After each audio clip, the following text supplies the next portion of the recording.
kalau kita makan soto aja? Boleh tuh. Yuk, let's go. Nah, udah sampai nih teman-teman di tukang soto langganan kita. Hihi. Sambil nunggu pesanannya, jadi kita akan menjelaskan sejarah soto di Indonesia. Sebagian antropolog berpendapat kata soto berasal dari bahasa Cina. Artinya, harfiahnya, sup rempah dan isi jeroan. Pada mulanya, soto dibuat dari jeroan sapi, kerbau. Makanan jeroan adalah budaya kuliner Cina. Orang Eropa menganggap budaya ini menjijikan karena menganggap jeroan adalah bagian hewan yang kotor, tidak sehat dan harus dibuang. Penjualan soto zaman Belanda sepertinya orang Madura di tangan orang peranakan Cina. Bagian hewan yang dibuang ini masih bisa diolah untuk dimakan. Pada zaman Belanda, daging sapi terlalu mahal untuk kebanyakan orang pribumi maupun orang keturunan Cina. Sampai sekarang, soto berbahan jeroan masih lestari, yaitu satu babat. Resep sup jeroan ini kemudian diadopsi oleh kaum bawang Belanda dan orang Belanda tapi menggunakan soto kerbau. Sampai sekarang, soto kerbau masih dilestarikan dan menjadi makanan khas kudus Jawa Tengah. Soto daging sapi bahkan masih banyak kita jumpai, yang terkenal misalnya soto Madura. Soto kerbau kudus kedai ini berbahan daging ayam diperkirakan muncul belakangan. Peperangan menyebabkan populasi sapi turun, tapi populasi ayam tetap stabil karena ayam mudah dipelihara. Soto ayam sebetulnya ada di mana-mana, tapi soto ini menjadi maskot kuliner dari Lamongan.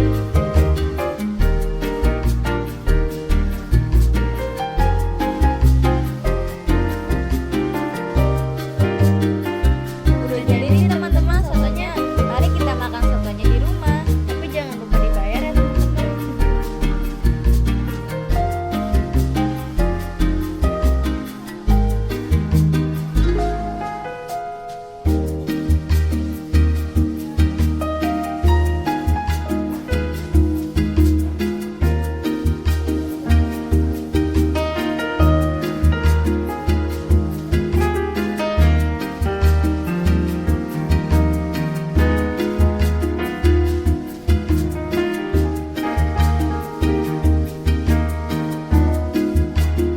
Nah, sekarang waktunya kita makan soto. Mari kita coba. By the way, soto kita beda loh. Kalau aku soto Betawi, sedangkan Adinda soto Lamongan. Nah, soto kita punya ciri khas yang berbeda-beda juga. Kalian tahu nggak sih sejarah dari soto Betawi? Jadi setiap makanan tentu memiliki rasa dan ceritanya masing-masing, termasuk soto Adinda, soto Lamongan. Nah, soto kita punya ciri khas yang berbeda-beda juga. Kalian tahu nggak sih sejarah dari soto Betawi?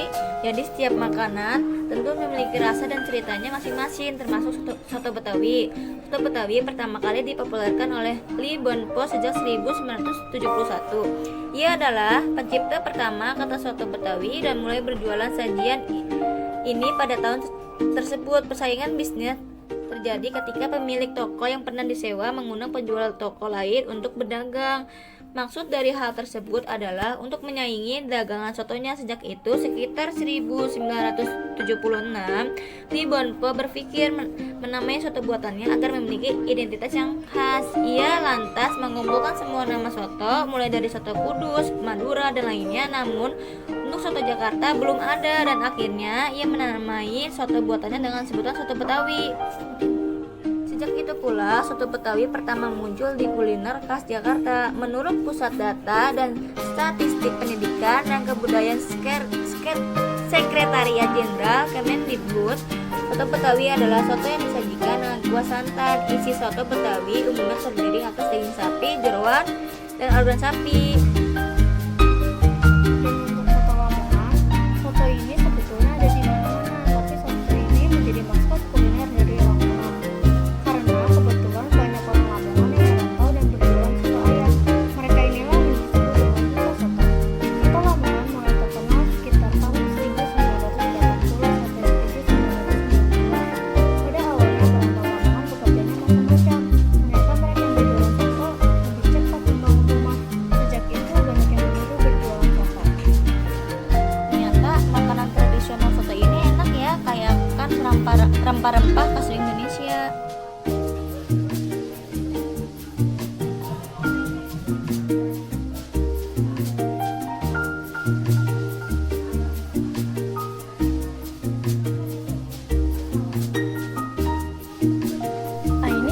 bagaimana kalau kita tukeran sotonya? Kayaknya soto Betawi dilihat-lihat enak juga.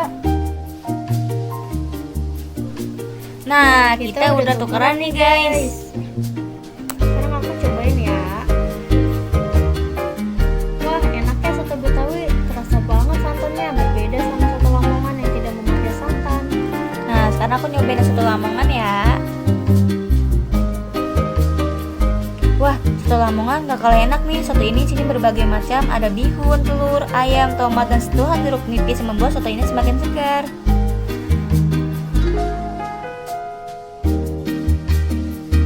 Gimana? Maksud dari hal tersebut adalah untuk menyaingi dagangan sotonya. Sejak itu sekitar 1976 di Bonpo berpikir menamai soto buatannya agar memiliki identitas yang khas. Ia lantas mengumpulkan semua nama soto mulai dari soto Kudus, Madura, dan lainnya. Namun untuk soto Jakarta belum ada dan akhirnya ia menamai soto buatannya dengan sebutan soto Betawi. Sejak itu pula soto Betawi pertama muncul di kuliner khas Jakarta. Menurut Pusat Data dan Statistik Pendidikan dan Kebudayaan Sekretariat Jenderal Kemendikbud, soto Betawi adalah soto yang disajikan dengan kuah santan. Isi soto Betawi umumnya terdiri atas daging sapi, jeroan, dan aluran sapi. Dan untuk soto Lamongan, soto ini sebetulnya ada di mana-mana, tapi soto ini menjadi maskot kuliner dari Lamongan. Karena kebetulan banyak orang Lamongan yang merantau dan berjualan soto ayam. Mereka inilah yang disebut dengan duta soto. Soto Lamongan mulai terkenal sekitar tahun 1980 sampai 1990-an. Pada awalnya perantau Lamongan bekerjanya macam-macam.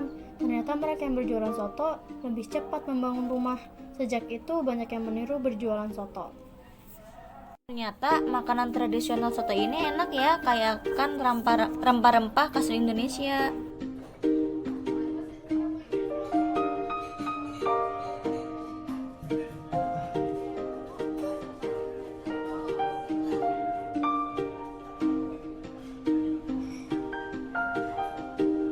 Nah, ini bagaimana kalau kita tukeran sotonya? Kayaknya soto Betawi dilihat-lihat enak juga. Nah, kita udah tukeran nih guys. Sekarang aku cobain ya. Wah, enaknya soto Betawi, terasa banget santannya, berbeda sama soto Lamongan yang tidak memakai santan. Nah, sekarang aku nyobain soto Lamongan ya. Wah, soto Lamongan gak kalah enak nih. Soto ini sini berbagai macam, ada bihun, telur, ayam, tomat, dan sentuhan jeruk nipis yang membuat soto ini semakin segar.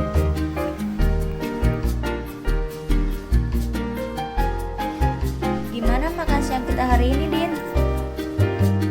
Wah, enak banget ya ini, sampai kekenyangan. Perut kita sekarang juga sudah penuh. Apakah kalian sudah kenyang dengan video makan siang kita kali ini? Ya, walaupun kalian hanya bisa menyaksikan, semoga video ini bermanfaat. Jangan lupa untuk subscribe, like, and share juga video kita. Dadah, sampai jumpa.